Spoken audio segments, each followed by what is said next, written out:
여러분, 신앙 생활이라는 것은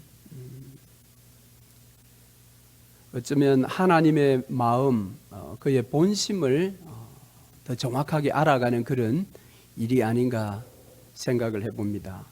우리가 성경을 읽고 또 기도하고 이런 모든 것들은 사실 하나님의 마음을 얼마나 더 많이 잘 알아가는가, 그런 준비의 일들 아니겠습니까? 그래서 하나님의 본심을 잘 알면 신앙생활에 많은 열매가 있으리라고 생각을 합니다. 저희 집에 이제 그 아이들이 어릴 적에 만화 삼국지가 있었습니다. 60권으로 된 것인데요. 그걸 제가 총각 때 사서 읽고 있다가 이제 계속해서 가지고 있었는데, 우리 큰애가 이제 태어나서 뭐 별로 다른 책들은 볼 것이 없어서 그랬는지 그 책을 굉장히 열심히 봤습니다. 이 만화 삼국지. 글씨가 잘잘하게 이렇게 기록되어서 그래서 아이 눈이 굉장히 나빠진 것 같아요. 그런데 이 아이가 이제 자라면서 부모가 원하는 대로 그렇게 잘 자라지 않죠. 또 어떤 것들을 하지 말라고 했을 때도 계속해서 하게 되고, 그래서 한 번은 너가 그것을 하지 말라고 했는데 왜 계속 했느냐, 그러면서 이제 책망을 하고 이제 벌을 주는 그런 시간이었는데, 한 번만 이제 용서를 해달라는 거죠. 지금까지 몇 번 동일하게 너가 일을 해서 오늘은 안 된다라고 했는데도 이번 한 번만 아빠 용서를 해주시면 다음부터 고치겠다고. 그때 아이가 초등학교 들어가기 전인데, 그래서 다짐을 받았죠. 그러면 다시 또 너가 이 일을 행하면 어떻게 할 거냐, 그때는 어떻게 할 거냐 이렇게 물었더니 아이가 하는 말이, 아빠 그럼 저 목을 내놓겠습니다. 삼국지를 얼마나 열심히 봤으면 그 문장을 그대로 따가지고 저 목을 내놓겠습니다 이래요. 여러분, 아이가 어렸어도 그렇지만은 아버지가 정말 목을 내놓으라고 지금 어떻게 할 거냐 이렇게 물은 거예요. 그렇진 않지요. 그런데 우리가 신앙생활 할 때도 하나님에 대해서도 하나님의 본심을 제대로 잘 깨닫지 못하고 때로 하나님 앞에 우리도 목을 내놓을게요 이렇게 할 때가 있다라는 겁니다. 오늘 사실은 이 본문의 말씀이 그와 비슷한 지금 장면이 시작이 됩니다. 하나님이 너무 진노하셨어요. 성경에 하나님의 진노가 몇 번 이렇게 나오시지만 오늘 본문에서는 정말 하나님께서 대노한 그런 장면입니다. 어느 정도 대노하셨느냐, 오늘 우리가 읽은 7절 말씀을 여러분 다시 한번 보시면 하나님께서 그들이 여호와께서 모세에게 이르시되 너는 내려가라, 내가 애굽 땅에서 인도하여 낸 내 백성이 부패하였도다. 여기에 내 백성이라고 이야기합니다. 지금까지는 하나님께서 이스라엘 백성을 내 백성이라 하지 않았습니다. 나의 백성, my people 이라고 이야기했지만은 지금은 your people, 내 백성이다 이렇게 이야기합니다. 오, 하나님 얼마나 진노하셨는지요. 8절 말씀에 또 보니까 내가 그들에게 명령한 길을 속히 떠나 자기를 위하여 송아지를 부어 만들고 그것을 예배하며 그것에 제물을 드리고 말하기를, 이스라엘아, 이는 너희를 애굽 땅에서 인도하여 낸 너희의 신이라. 하나님께서 정말 엄청 서운해하시고 화가 엄청 나셔서 속히 떠났다, 내 말을 속히 떠났다. 여러분, 우리가 성경을 출애굽기 지금 읽고 나가고 있습니다만은 그들이 출애굽 놀라운 그런 기사를 경험하지 않았습니까? 그리고 그들이 광야에 나왔습니다. 나와서 그들이 목이 말랐을 때 하나님께서 쓴 우물을 단물로 바꾸어 주시기도 하셨고, 마라의 산 바위에서 물이 터져 나오게 하셔서 그들을 먹이셨어요. 그리고 갈증의 문제를 다 해결해 주셨고, 19장에 가면 그들이 하나님과 놀라운 언약 계약을 맺지 않습니까? 언약식. 하나님께서 내가 이제 너희의 왕이 되리라, 너희는 나의 백성이 될 것이다. 뿐만 아니라 그 나라에서 어떻게 살아갈 것인지에 대해서 10계명이라는 계명을 20장에서 주셨고, 21장부터 실제 살아갈 때 구체적인 삶의 매뉴얼을 다 주셨어요. 그리고 이제 마지막 정점을 찍듯이 모세를 이제 산에 불려 올려서 마지막 일들을 하려고 하는데, 이 이스라엘 백성들은 광야에서 금송아지를 만들었어. 그것을 예배하며 거기에 제물을 드리고 바로 그 금송아지가 자기를 구원하여 낸 신이다. 여러분, 이스라엘 백성들이 왜 이렇게 했을까요? 여러분 같으면 이런 놀라운 출애굽의 놀라운 역사를 경험했는데 금송아지를 만드실 수 있겠어요? 그런데 한편 생각하면 그들은 지금 광야에 나와 있어요. 광야에. 그리고 지금까지 이 자리까지 이끌었던 모세가 하나님을 만나러 간다고 갔는데 한 달이 돼도 내려오지 않는 것입니다. 올라가서 죽었는지 어떻게 되었는지 도무지 알 길이 없어요. 그리고 여기는 광야입니다. 처자식이 있습니다. 가축들이 있습니다. 어떻게 보면 그들의 마음이 정말 불안했겠다. 어떡할 거냐 이거. 오도 가도 못하고. 그런 마음 충분히 이해가 될 법도 합니다. 그들은 불안했습니다. 초조했습니다. 걱정스러웠습니다. 그래서 그들이 선택한 것이 무엇인가 하면 눈에 보인 우리의 이 불안감을 싹 가시게 할 눈에 보이는 무엇 형상을 만들자. 오늘날 사람들이 부적을 몸에 지닌다고 합니다. 왜 그렇게 몸에 지닙니까? 그것이 있으면 내 마음의 염려와 불안함이 떠나간다라는 것입니다. 과연 그렇습니까? 그것은 인간의 심리적 현상일 뿐입니다. 이스라엘 백성들도 사실은 심리적으로 불안, 초조, 염려스러웠으나 실제 금송아지 눈에 보이는 것을 만들었다고 해서 그것이 그들의 염려와 근심, 걱정을 다 가져가는 것은 아님에도 그들이 그렇게 한 것이에요. 그래서 하나님께서 오늘 9절 말씀해 보니까 무엇이라고 합니까? 그 백성을 목이 뻣뻣한 백성이다. 목이 뻣뻣한 백성이다. 이 말은 소를 이제 결을 키게 할 때에 멍에를 씌우지 않습니까? 멍에를 씌워서 주인이 원하는 골로 이렇게 끌어갈 때에 소가 딸려오지 않으려고 목을 힘을 주고 뻣뻣하게 이제 버티는 그것이 바로 뻣뻣한 소의 목이라고 하는데 오늘 하나님께서 이스라엘 백성들을 그렇게 이야기하세요. 애굽에서부터 약속의 땅까지 내가 주인 되어서 너희를 이끌어 가는데 이스라엘 백성들은 목에 힘을 주고서 자기 생각대로 고집하면서 주인이신 하나님의 뜻대로 따라오지 않는다라는 것입니다. 오늘 우리도 신앙생활할 때에 하나님의 뜻을 따라 살아가면 그것이 생명의 길입니다. 그러나 때로 우리가 생각할 때 하나님의 뜻보다는 내 뜻이 더 합리적으로 보일 때가 있어요. 내 판단이 지금 이 시점에서 더 옳게 보일 때가 있습니다. 그래서 우리는 내 생각대로, 내 판단대로, 내 경험대로 나를 중심으로 그것을 고집하게 될 때에 성경은 말합니다. 목이 뻣뻣한 백성이로다. 어떻게 보면 교회는 하나님 독재입니다. 하나님 말씀의 독재입니다. 그 독재 앞에 내 뜻을 이야기하고 내 생각을 이야기하고 그것은 성경이 말하는 목이 뻣뻣한 백성이라는 겁니다. 그래서 10절 말씀에 무엇이라고 하나님 말씀하십니까? 그런즉 내가 하는 대로 두라. 내가 하는 대로 두라. 이 말이 조금 우리가 쉽게 받기가 어려운 그런 단어죠. 내가 하는 대로 두라. 내가 하는 대로 두라. 이게 뭘까요? 이 말을 쉽게 이야기하면 이제 너희와 나는 상관이 없다. 다시는 너희들을 내가 이끌어가지도 않을 것이고 너희가 어떤 일을 할지라도 내가 상관하지 않겠다. 이제 내 마음에서 너희를 지워버리겠다라는 그런 의미가 여기에 이 말씀이에요. 내가 하는 대로 두라. 여러분 여기서 우리는 하나님의 이 마음을 한번 읽어야 합니다. 즉 하나님의 본심을 한번 읽어보아야 합니다. 우리의 자녀들이 예를 들어서 지금 열심히 공부해야 될 시기인데 인터넷에 빠져서 공부를 하지 않습니다. 그러면 이야기를 하죠. 너 그렇게 하려면 인터넷이며 너 책상이며 의자며 모든 거 내가 다 치워버리겠다.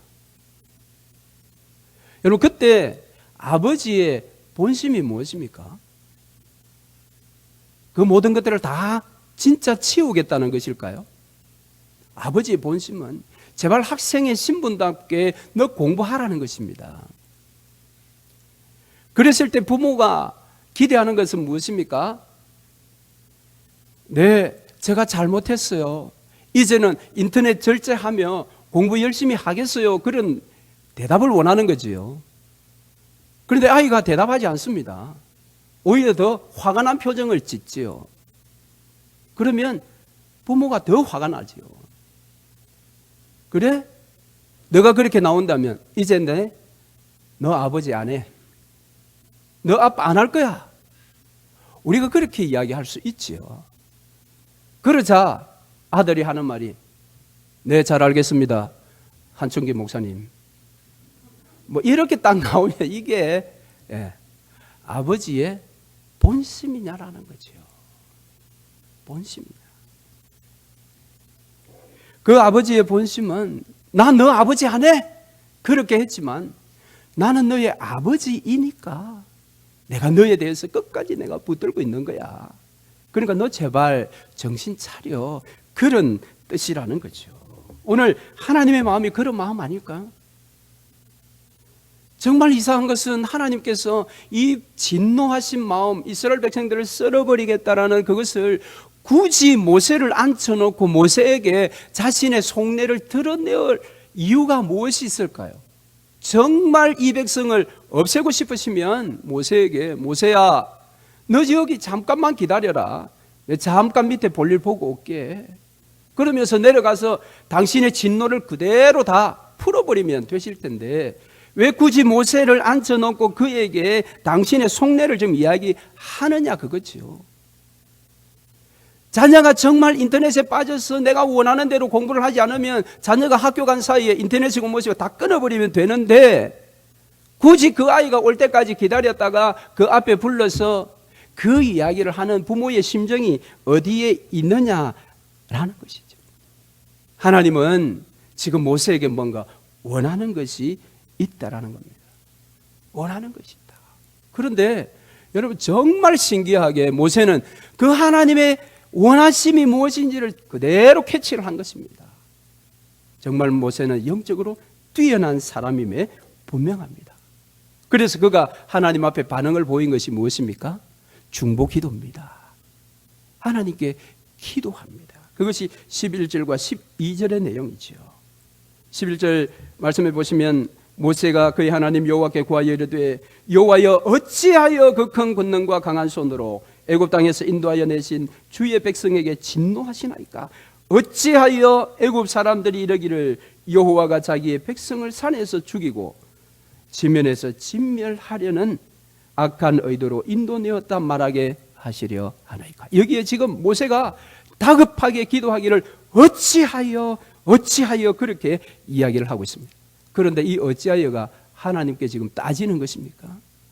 하나님 어찌해서 가만히 있는 백성을 하나님이 약속했다고 그렇게 말씀하시고 이 백성들을 광야로 불러내서 다 죽이는 것입니까? 그렇게 하나님께 따지는 것입니까? 그렇지 않음을 우리가 이 말씀 가운데 우리가 알 수 있어요. 왜냐하면 여기 어찌하여 내용이 무엇입니까? 먼저는 어찌하여 하나님 우리를 진멸하시려고 하십니까? 그러면 애굽에 있는 사람들이 또 애굽의 바로가 도대체 하나님을 어떻게 생각하겠습니까? 당신의 백성들을 불러내어서 구원해 주겠다고 다 불러내어서 광야에서 다 죽이신 분이다. 그 신은 그런 악한 신이다. 그렇게 오해하지 않겠습니까? 아니면 그 백성들이 60만이어서 통제 불능이라 할지라도 그가 신이라면 그 60만을 잘 통제해서 컨트롤해서 자기가 원하는 목적지까지 이끌어가야 그가 신이지.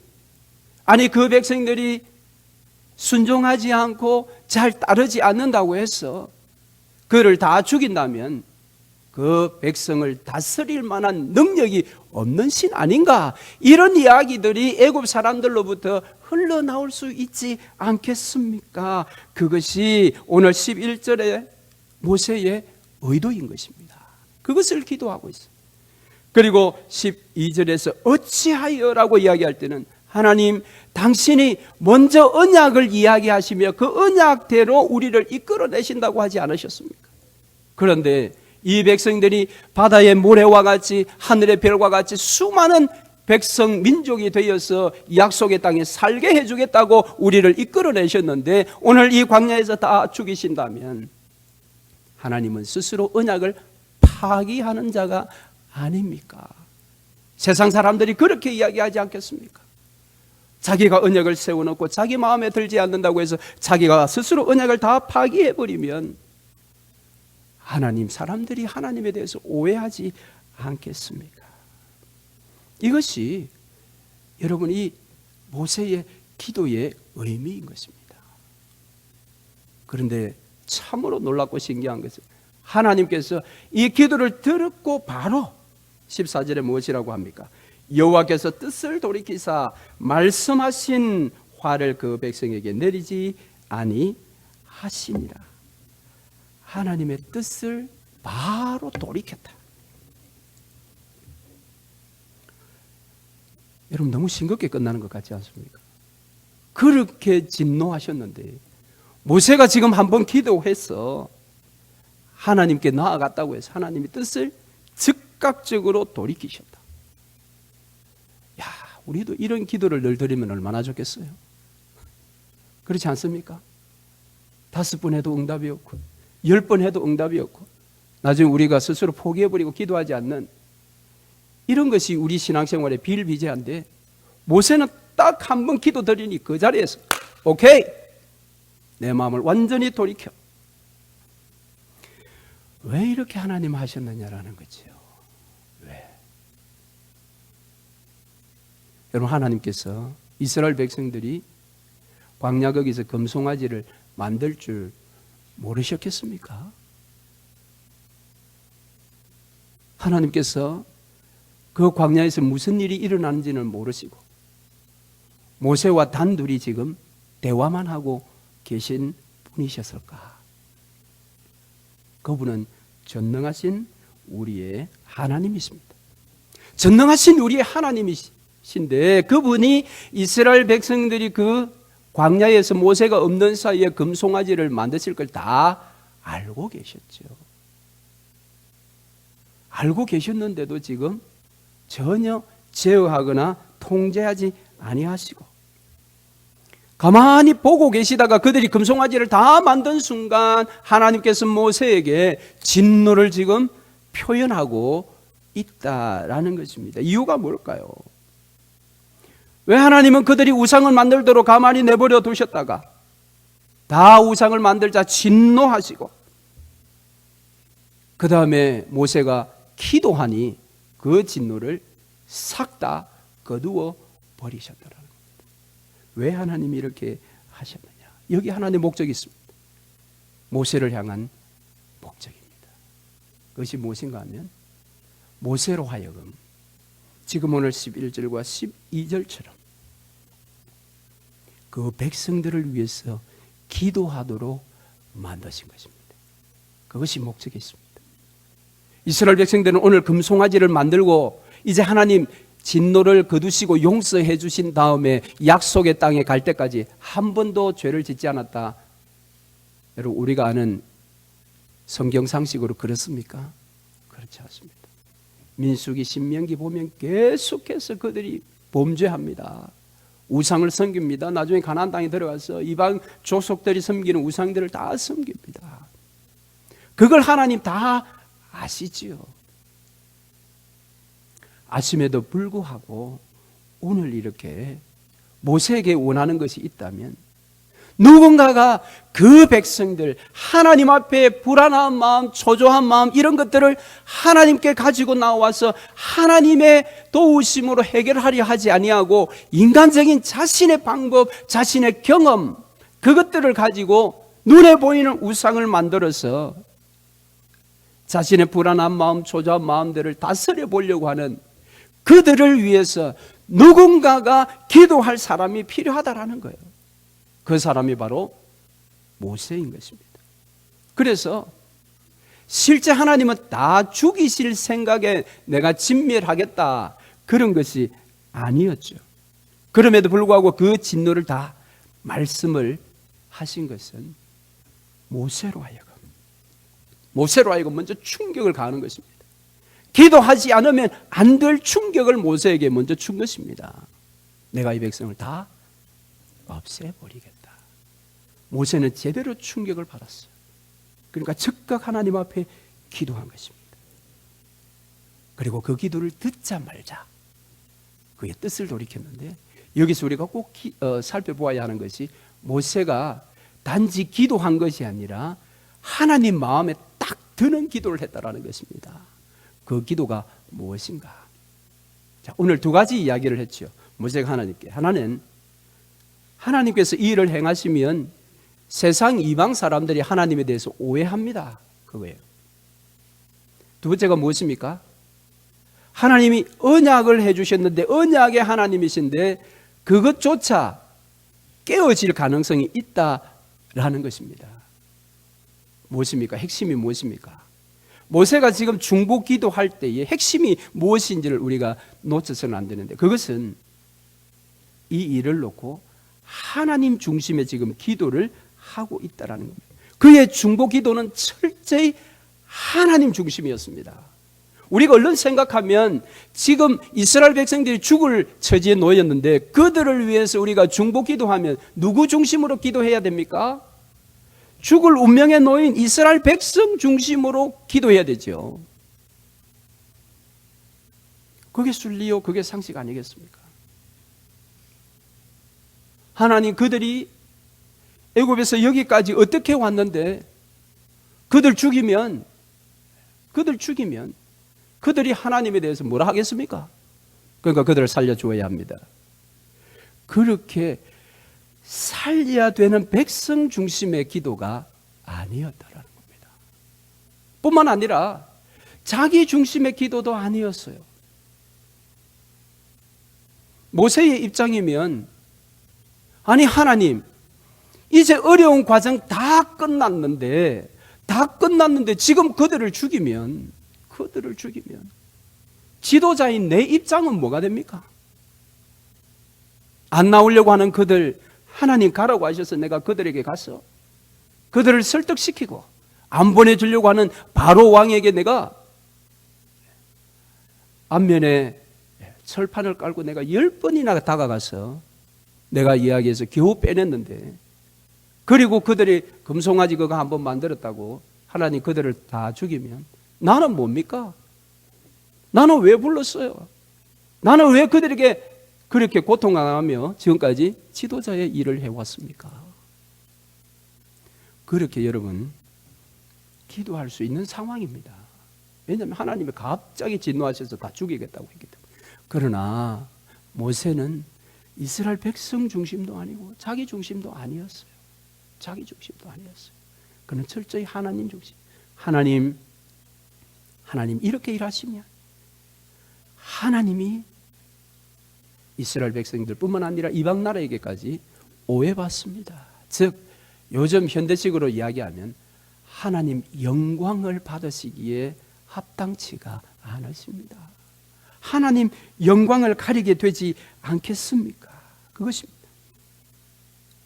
모세가 지금 즉각적으로 기도한 그 이유는 이스라엘 백성들을 살려야 된다, 그 생각이 중심에 있었으나 그가 우선적으로 생각이 든 것은 이 일로 말미암아 하나님의 영광이 가려질까, 그것이 두려웠던 것입니다. 그래서 그가 즉각적으로 기도한 것입니다. 하나님 앞에. 그러니까 하나님 중심의 기도를 드렸던 것이지요. 여러분, 오늘 저와 여러분이 우리의 생활을 위해서 기도하는 것 당연합니다. 기도해야 합니다. 우리의 삶을 위해서, 우리의 가정을 위해서, 우리의 자녀들을 위해서 여러분 구별된 시간을 놓고 기도하셔야 합니다. 여러분이 만일 기도하지 않음에도 불구하고 여러분의 삶이 평안하고 여러분의 가정이 평안하고 여러분의 자녀가 여러분이 원하는 대로 잘 자라고 있다, 믿음이 있는 사람이라면 그것이 불안의 조건이 될 수 있습니다. 내가 기도하지 않는데도 내 삶이 너무도 잘 풀려, 우리 가정의 일이 너무 만사형통해, 내 자녀는 너무 잘 돼. 웬일이야 나는 기도하지 않는데. 그러나 우리의 자신의 삶을 위해서 기도하는 것, 하나님 그것을 나무라지 않습니다. 주께서도 말씀하셨죠. 일용할 양식을 위하여 기도하라. 그러나 주님께서 정말 우리에게 원하시는 것은 그런 기도의 사람이 아니라 하나님의 영광을 위하여 기도하는 사람이 되기를 원하고 계십니다. 오늘 특별히 이 모세에게 하나님 그것을 원하셨어요. 그런데 이 모세가 그 하나님의 본심을 그대로 캐치해서 하나님 이렇게 진노를 화풀이처럼 하시면 하나님 영광 가리시니 하나님 이 백성을 살려달라고 그렇게 기도하는 것입니다. 이게 백성을 위한 기도가 이게 완전히 가치, 그것이 완전히 다른 것입니다. 오늘 우리도 여러분 이와 같은 기도를 해야 합니다. 물론 우리 자신의 삶을 위해서 기도할 때 우리 이렇게 기도하죠. 하나님, 우리의 자녀도 잘 되고 나도 직장에서 잘 되고 내 사업도 잘 되고요. 왜요? 모든 사람들이 내가 예수 믿는 사람이라는 걸 아니까. 그래서 내가 잘 되어야 합니다. 우리의 가정이 잘 되어야 합니다. 우리의 자녀가 잘 되어야 합니다. 그래야 하나님 영광 가리지 않겠지요. 만일 하나님 내 삶이 계속해서 어려워지고 고난 가운데 계속해서 떨어져 있으면 하나님 내 삶으로 하나님 영광 가릴 수 있으니 하나님 내 삶을 보살펴 주옵소서. 우리가 그렇게 기도할 수 있지요. 그러나 하나님 듣기를 원하시는 기도는 이 기도가 정반대로 나가기를 원합니다. 내 삶을 통해서 우리의 자녀들을 통해서 하나님의 영광이 드러나게 해주세요. 그 기도를 드리면 우리가 생각하는 잘 되는 것은 자동으로 따라오는 것입니다. 오늘 여기 보세요. 이스라엘 백성들을 살려달라. 그들의 형편이 어떻다, 그들의 마음이 어떻다, 그들 중심으로 기도한 것이 아니라 이 일을 행하면 하나님의 영광을 가리게 되니 하나님 마음을 돌이켜 그 진노의 마음을 푸십시오. 그리고 이 백성을 살려주십시오. 그것이 하나님의 영광을 위하는 일입니다. 여러분 기도가 좀 멋지지 않습니까? 우리도 여러분 이런 고귀한 기도의 사람들 되어야 할 줄로 믿습니다. 그래서 오늘 우리가 하나님의 영광을 위하여 내가 직장 생활한다, 하나님의 영광을 위하여 내가 사업을 한다, 하나님의 영광을 위하여 내 자녀가 학업한다라는 것이 기준으로 딱 세워지면 우리의 삶이 완전히 여러분 달라집니다. 그러니까 주님께서 약속하신 기도가 무엇입니까? 너는 먼저 그의 나라와 그의 의를 구하라. 그리하면 이 모든 것이 너에게 더하여 지리라. 할렐루야. 이 모든 것이 먼저가 아니에요, 여러분. 이 모든 것이 먼저가 아니에요. 그의 나라와 그의 의, 그의 영광을 위하여 우리가 기도하면, 그 영광에 내가 쓰임받는 사람이 되기를 기도하면 하나님께서 이스라엘 백성을 살려주신 것처럼 우리에게도 이 모든 것을 더하여 주실 것입니다. 여러분 이것을 우리가 기억하실 수 있기를 바랍니다. 말씀을 맺겠습니다. 하나님은 오늘 이 말씀을 통해서 우리에게 이렇게 말씀하십니다. 오늘 내가 기도해 주어야 할 사람은 없는가? 한번 생각해 보라. 그렇습니다. 이스라엘 백성들은 스스로 기도할 수 있는 그런 여력이 없었습니다. 그들은 그래서 하나님으로부터 진노의 대상이 되고 말았습니다. 그러나 하나님은 그들을 사랑하셨습니다. 그래서 그들을 살려서 약속의 땅까지 이끌어가기를 원하셨습니다. 그런데 하나님은 그 일에 모세와 같은 사람이 세워지기를 원하셨습니다. 모세와 같이 기도하는 사람을 오늘 우리 가운데서도 찾고 계십니다. 오늘 우리의 사랑하는 사람으로 우리의 모세와 같은 중보의 기도를 필요로 하는 사람이 누구이겠습니까? 때로는 나의 남편이 될 수도 있습니다. 때로는 나의 아내일 수 있습니다. 때로는 우리의 자녀들일 수 있습니다. 때로 우리 구역 식구들일 수 있습니다. 그들이 하나님 앞에 기도할 여력이 없는 그런 형편에 처해져 있는 사람들이 우리 가운데 있을 수가 있는데, 하나님 오늘 우리에게 말씀하십니다. 네가 기도해야 할 사람이 주위에 없는가? 만일 있다면 우리도 하나님의 영광을 위한 이런 기도를 우리가 드려야 할 것입니다. 그러므로 사랑하는 성도 여러분, 우리의 주위에 사랑하는 사람들을 위해서 우리가 모세처럼 기도하십시다. 하나님의 영광이 그의 삶 속에 역사하시도록. 그래서 그의 삶이 우상을 섬기던 삶, 하나님 앞에 초조, 불안, 염려하던 삶, 이런 사람들을 다 떨쳐버리고 약속을 향하여 성큼성큼 다시 달려갈 수 있는 그런 인생 되도록 여러분 기도하십시다. 저와 여러분 그런 중보자가 다 되시기를 주의 이름으로 축원합니다.